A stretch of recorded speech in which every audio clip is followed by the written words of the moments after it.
From the neon-lit streets of Miami Vice to the unforgettable tunes of Aha, we delve into the era's style, movies, music, TV shows and toys and everything else in between.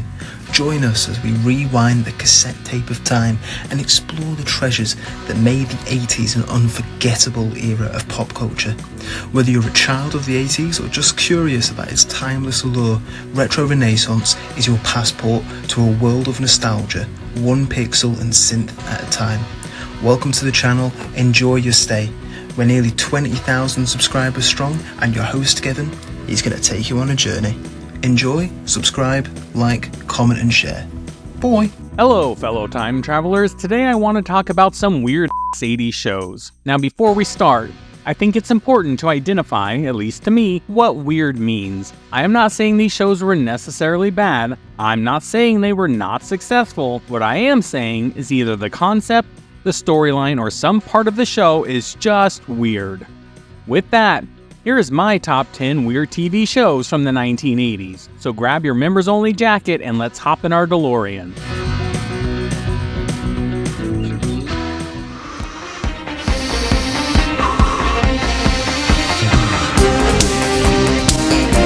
First up, you've got a show that's the literal embodiment of 80s excess. Manimal. You know you're in for a treat when the opening credits include more leopard print than a Madonna music video. Oh, and these transformation scenes were gold.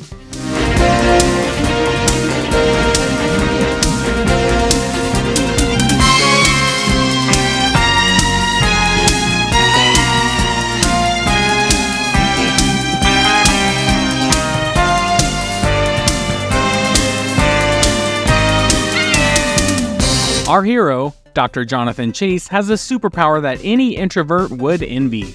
He can turn into any animal.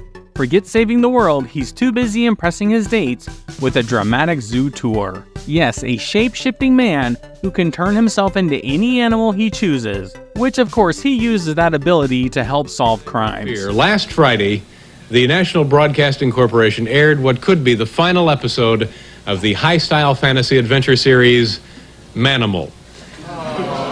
Yes, the show about a man who fights crime by transforming himself into different animals has been temporarily removed from the NBC lineup and placed into that TV netherworld known as hiatus.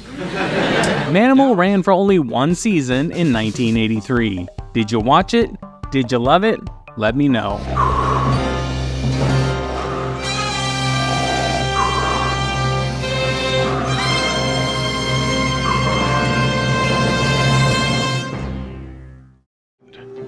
The Phoenix. For 1,000 years, he has waited, suspended in time. Now, he's awakened to complete his mission. So the Phoenix.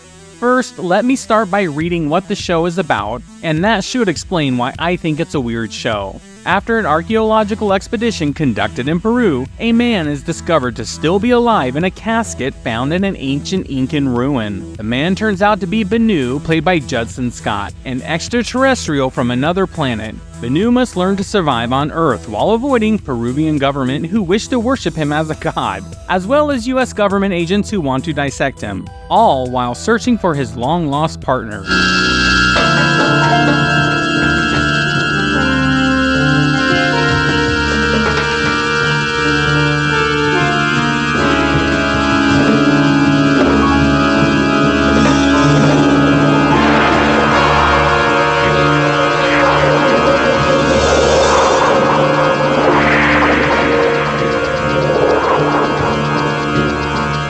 Don't come back either.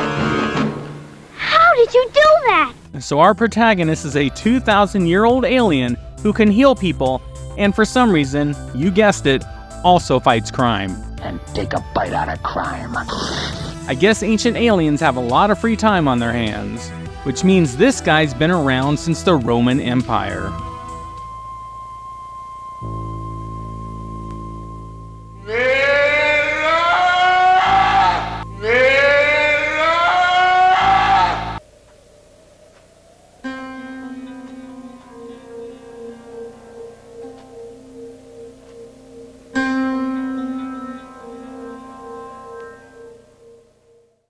Before we get into our next show, first, let's hear this song. She's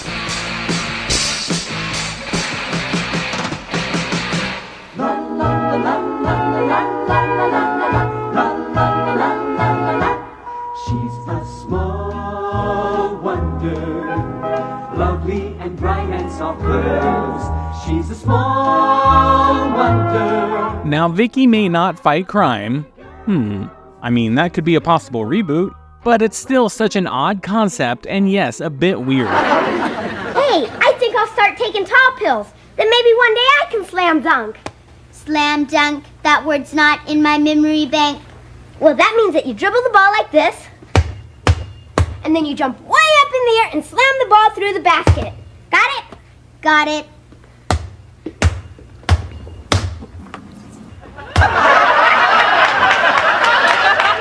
Holy cow! The show chronicles the family of a robotics engineer who secretly creates a robot modeled after a human girl, and then tries to pass it off as their adopted daughter, Vicky. This show ran from 1985 to 1989. The show was a first-run syndication, which means it didn't rely on a network and was basically on any channel at any time. And this helped the show become what it was because it was just on, so you watched it. And this is where technology meets awkward family dynamics. Between the stiff robotic movements and the canned laughter, it's like watching a live-action version of Siri trying to do stand-up comedy. And now I know this was geared more for kids, but even back then, as a kid, I thought it was weird. Vicky!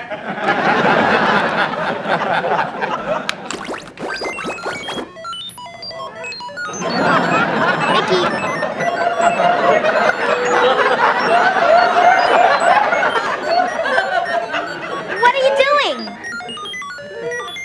For a robot, you sure act weird sometimes. Vicky, what's the matter? Tonight on The Powers of Matthew Starr. Our very own Matthew Starr is one of 3 finalists in the International Student Science Triennial. Continuing with our alien premise, we have The Powers of Matthew Starr, which is about an alien prince from Quadris who uses his powers to, any guesses? That's right, fight crime and avoid assassins. What made it weird for me is it's basically 2 different series in one. The first half of its 22 episodes details Starr's life as a teenager in high school, doing all the high school things while avoiding alien agents and developing his telekinetic abilities. Why do I get the feeling that you really don't like that young man? But all that matters is when we're on that field. And I'm gonna try to beat you out. Oh, yeah? You flunked Garcia so that kid of yours could play. Now I'm gonna prove it. You're not gonna get away with this. But then the back half becomes a completely different show. It's an adventure series where Starr was given government assignments with all references to high school and high school friends dropped altogether. While a unique concept, it did make the show seem misaligned and misguided. With that, imagine being a high school student who's also an alien prince with superpowers. You'd think he'd rule the cafeteria, right? Nope. Instead, he's just a normal student with an out-of-this-world secret. The only thing weirder than his powers is his ability to dodge detention like a pro.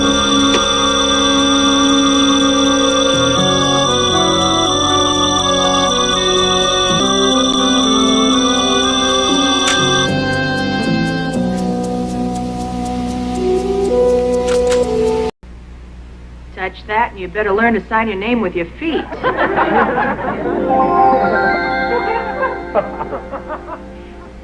Okay, Farrell, what you got to give me? Nothing. Come on, I need something to auction off. What good is it to you? I always heard you can't take it with you. You have to take it with you. It's tough to get a Visa card when you're dead. Ghost, man. Ruh-roh. They're not just for Halloween anymore. In Jennifer Slept Here, our leading lady is a deceased actress who haunts a family's home. But hey, who wouldn't want a ghostly roommate, right? I'll just crawl in a hole and die. Zip me up, please. I can never do this by myself. Don't you ever knock? Yes, but my knuckles go through the door. Hurry up, it's cold in here. Am I zipping the front or the back? I mean, if you start shivering, I want to know my margin of error. Just zip it up. In this show, Ann Julian stars as the ghost of Hollywood star Jennifer Farrell, who mentors the 14-year-old boy who moves into her old Beverly Hills mansion with his parents. This show aired at the same time as Ann's more popular sitcom, It's a Living, and after the short run of Jennifer Slept Here, Ann Julian went back to It's a Living. And forget Casper, Jennifer is way cooler. She's like the roommate who never pays rent, but always offers solid dating advice. Let me sit down. Sit down, George. Relax. Okay, he's relaxed. So before he nods off, ask him who's going to play me. Dad, who's the big star? Come on. First things first. Because this was Jennifer Farrell's home, they're going to shoot one of the scenes from the movie right here. No, you're... Oh, I hope we have enough guest towels. Don't worry, they're actors. They don't wash. Look who's talking.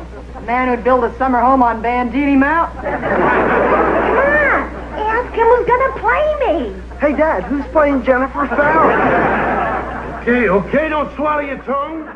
Hello, everyone. I'm Slim Goodbody, and I am here to guide you today. I will provide you with lots of information about your system of respiration. I'll be explaining all about breathing in and breathing out. Now, I don't even know where to start with Slim Goodbody. I remember him from Saturday mornings and just always being around and always being weird. But if you've ever wondered what it would be like if your biology textbook came to life, well, meet Slim Goodbody. Okay, we challenge you to do the Goodbody groove with us.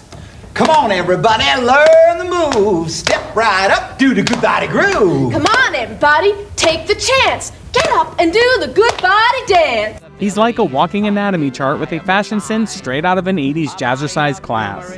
Mr. Goodbody is a fictional character created and performed by John Burstein. Burstein created this character in 1975, and he performs wearing a sometimes white, sometimes peach-colored unitard with various tissues, organs, and organ systems, painted in biologically accurate locations and sizes.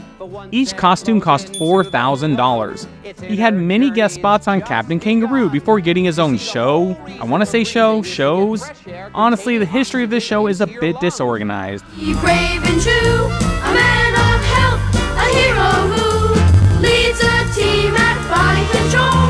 Nutrition's his mission, good health's his goal.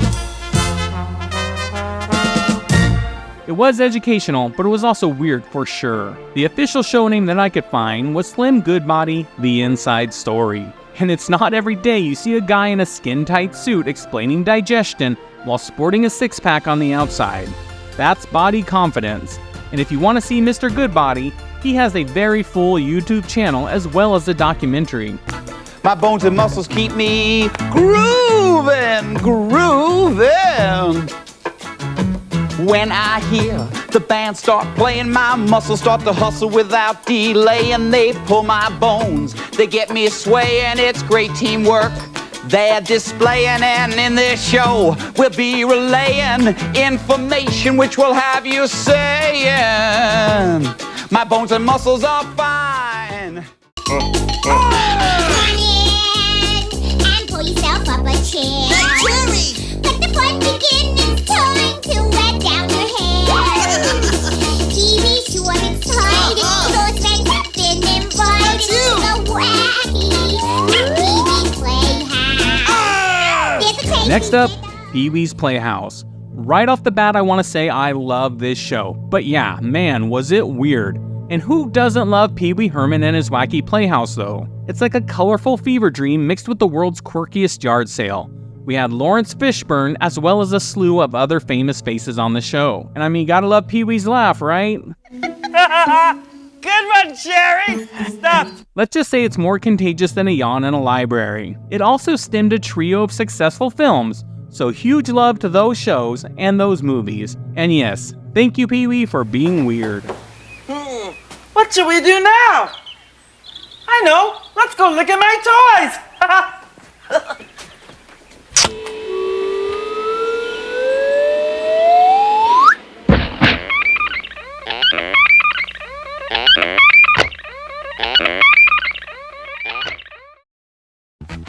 Shooby-dooby, shooby-doo-wah-wah. Shooby-dooby, shooby-doo-wah-wah.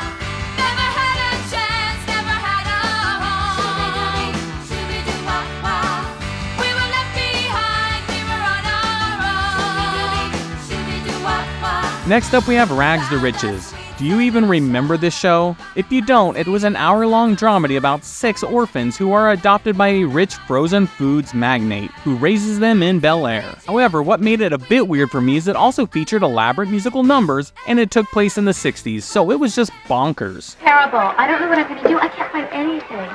Daddy said I could have my own gown made because next to a wedding, the debutante ball is the biggest event of a girl's life. But I sincerely can't find a style I like. That's because you're not looking in the right place, Hillary. But these girls know how to stir up trouble, and the millionaire dad is always just a step behind. It's like The Sound of Music meets Home Alone, if that could be such a thing. It only lasted a short time, from March 1987 to January 15th, 1988.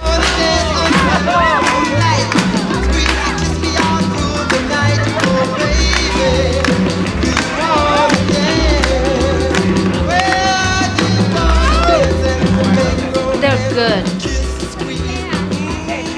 Good, but not great. You can take them. The crowd likes them. They ain't seen us yet.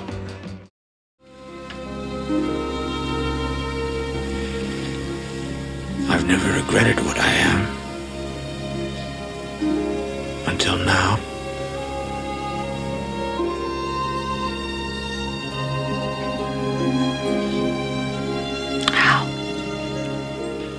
How did this happen to you? Beauty and the Beast, a tale as old as time, but now modern and set in New York with the Beast living in the sewers and finding love with Linda Hamilton. And the show is about where romance meets, well, beastliness. Vincent, our Beast, lives in the sewers of New York City and falls in love with a lawyer, Catherine. It ran for 3 years and was pretty successful and well loved. I have to go about. Vincent, Father. That's out of the question. Vincent. I have no. You're much too weak. I took 2 bullets out of you last night. You've been running a fever for hours. You're in no condition to go anywhere. I'll get William to bring you up a light meal. It's a love story so epic that it makes you question your own dating choices. It may have you asking, seriously, where's my sewer-dwelling poetry-quoting soulmate?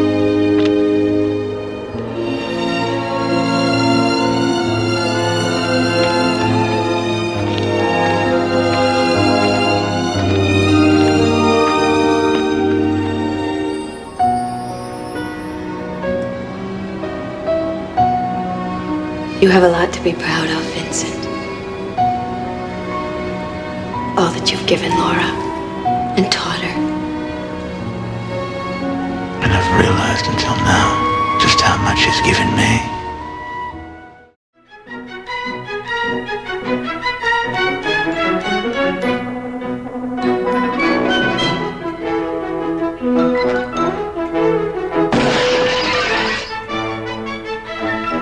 Blacke's magic. Sometimes when I'm reading the synopsis back after doing some research, it makes them seem even more weird than I remember.